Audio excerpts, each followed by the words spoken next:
Bonjour et bienvenue, c'est Bertrand de la Fondation Magister, l'école des héros du monde réel. Pour le 7e épisode de la série sur le thème de la reconnaissance, du succès externe, de la patience, de la confiance, de la vision, de la résolution, de l'abondance, de l'audace et de la loi d'attraction. Dans l'épisode d'aujourd'hui, on va parler de l'aspect humain qu'il y a derrière le succès de ce que l'on produit. Pour rappel, dans le dernier épisode, je vous expliquais que le fait que ma chaîne ne décolle pas, ça n'a rien d'exceptionnel ou même de triste, puisque c'est essentiellement lié au fonctionnement du marché du contenu. C'est tout à fait normal pour l'évolution d'une chaîne de ce type, étant donné le fonctionnement et l'état actuel de YouTube. Il n'y a pratiquement aucune chaîne récente dans le domaine du développement personnel qui décolle.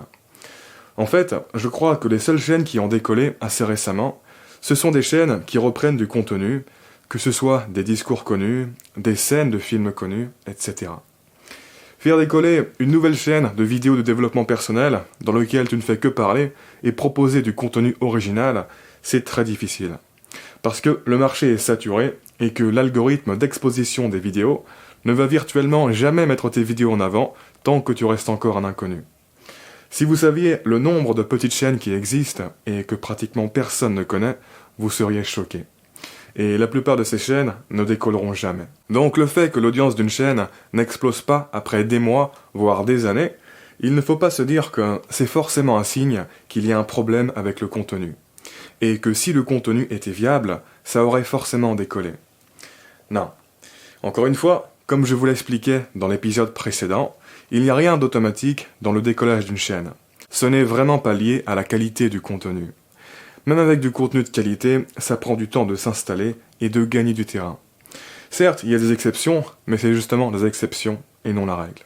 Les signes qu'il y a un véritable problème avec la qualité du contenu, c'est plutôt les indicateurs humains. Les indicateurs humains des personnes qui ont vu ton contenu. À savoir les likes, les dislikes, les commentaires, la durée de visionnage et la stabilité des vues des personnes qui sont abonnées. Et de ce point de vue, le contenu de ma chaîne s'en sort bien. Il y a très peu de variations, et c'est bon signe, parce que ça veut dire que ça ne dépend pas du hasard. Le problème de la plupart des personnes qui parlent de techniques pour monter son audience sur Internet, de techniques pour avoir plus d'abonnés, c'est justement qu'ils parlent de techniques, et qu'ils oublient le côté humain. Du coup, c'est très superficiel d'un point de vue psychologique, parce que l'humain est uniformisé. Et comme je vous l'expliquais dans l'épisode 150, l'esprit humain n'est pas uniforme. L'humanité est répartie en différents stades développementaux. 1000 abonnés dans un domaine n'égale pas 1000 abonnés dans un autre domaine. C'est important de comprendre ça. Des chiffres et une progression qui seraient dans certains domaines des indicateurs qu'il y a un problème vont dans d'autres domaines être de bons indicateurs. Tu ne peux pas considérer les êtres humains comme des chiffres, comme s'ils étaient identiques, c'est juste pas réaliste. Et si tu fais ça, tu vas sûrement rater plein de choses dans ta stratégie. À chaque stade développemental de l'esprit, le système de valeurs n'est pas le même. L'esprit répond très différemment. Il y a du contenu auquel il va être allergique, et il y a du contenu qu'il va adorer. On peut faire du contenu qui plaît au plus de monde possible, certes, mais on ne peut certainement pas faire du contenu qui va plaire à tout le monde. Les êtres humains sont trop différents pour ça. C'est presque comme s'il y avait des espèces différentes en fait. Et il faut bien comprendre que la répartition des stades développementaux n'est pas du tout équitable. Ce qui veut dire qu'au sein de l'humanité, il y a des niches. C'est-à-dire qu'il y a des sous-populations de personnes qui vont bien répondre à un certain type de contenu, alors que toutes les autres sous-populations ne vont pas accrocher. Et donc, en ce qui me concerne, je sais très bien que la sous-population de personnes qui va bien répondre à mon contenu, elle est relativement petite. Ce n'est certainement pas la majorité. Sur l'humanité, c'est un pourcentage très petit. Mais, cela dit, sur le nombre qu'on est sur cette planète, même un pourcentage petit reflète un potentiel maximal énorme et largement viable. Et je sais aussi très bien que ce petit pourcentage que je vise, il a faim, parce qu'il y a très peu de contenu qui lui correspond sur le marché. Et donc je sais qu'il y a une place pour le type de contenu que je propose, tout simplement parce qu'il n'y a personne qui propose ce style de contenu.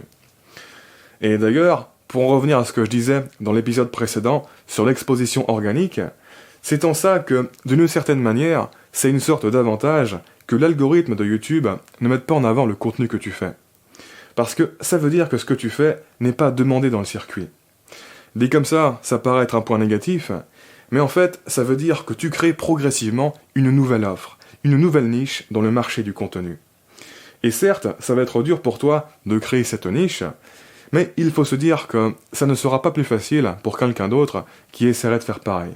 C'est-à-dire que si quelqu'un essaie de faire du contenu dans le même style que le tien, il va faire face aux mêmes galères. Son contenu ne sera pas mis en avant lui non plus. Autrement dit, il n'y a quasiment personne qui va sérieusement essayer de monter une chaîne dans le style que tu as, justement parce que c'est dur de percer.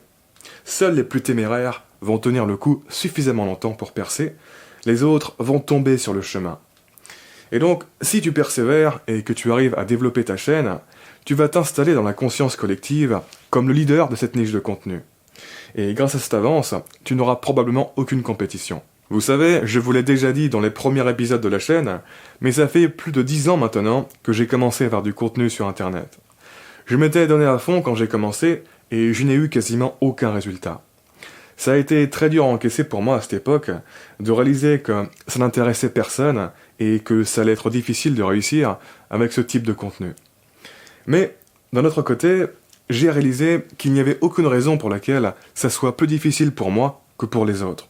Je me suis imaginé que dans le monde, il y a des personnes inconnues, exactement comme moi, qui ont tenté d'écrire et de publier le même style de contenu que moi, sur les mêmes thèmes, et qui se sont pris les mêmes murs, et qui ont fini par lâcher l'affaire, et donc dont je n'entendrai jamais parler.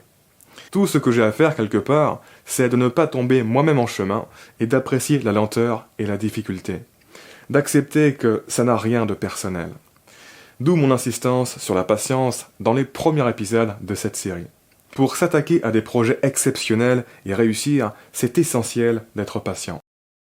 Et enfin, pour terminer cet épisode, on en vient à l'idée de se greffer sur les courants existants en opposition à créer de nouveaux courants. Comme je vous l'expliquais dans l'épisode précédent, il y a des courants organiques dans le marché du contenu. Et la stratégie classique pour un créateur de contenu, c'est de se greffer sur certains de ces courants organiques. C'est ça qui va lui apporter de la visibilité et du trafic organique. Mais ce n'est pas la seule stratégie. À la fin du dernier épisode, je vous disais que je n'ai aucune envie de passer mon temps à essayer de me greffer dans des courants. Ça ne m'intéresse pas du tout. Je construis une stratégie de création de contenu différente, beaucoup plus lente, mais avec un potentiel redoutable. Plutôt que de me greffer sur l'organisme, j'essaie de redéfinir l'organisme. Je reviendrai en détail là-dessus dans un autre épisode qui arrive bientôt, mais ma stratégie est basée sur l'identité et l'unicité que l'on retrouve dans toutes les vidéos que je propose. Je ne cherche pas à trouver des vidéos qui vont faire du clic, je cherche à développer un style de contenu particulier. Certes, ce n'est pas ça qui va me faire décoller rapidement, mais ça me garantit le développement lent et progressif d'une audience stable sur le long terme qui répond bien à ce style de contenu, indépendamment des sujets abordés. En fait, tu peux avoir une stratégie de création de contenu dirigée par le marché, ou avoir une stratégie de création de contenu dirigée par une vision qui, à long terme, va créer un courant spécial dans le marché. Et c'est sur ça que j'investis, pour plusieurs raisons que je vais vous expliquer dans les épisodes suivants de cette série. Notamment, on va voir que sur le long terme, ce n'est pas forcément une bonne stratégie de s'embêter à analyser ce qui est à la mode pour avoir de l'exposition, s'embêter à trouver les bons courants sur lesquels se greffer, etc. Le retour sur investissement n'est pas le meilleur. Plus généralement, on va voir que ce n'est pas vraiment la peine de trop se soucier de la visibilité, des événements d'exposition, etc. et de croire que c'est ça la clé pour percer. Non.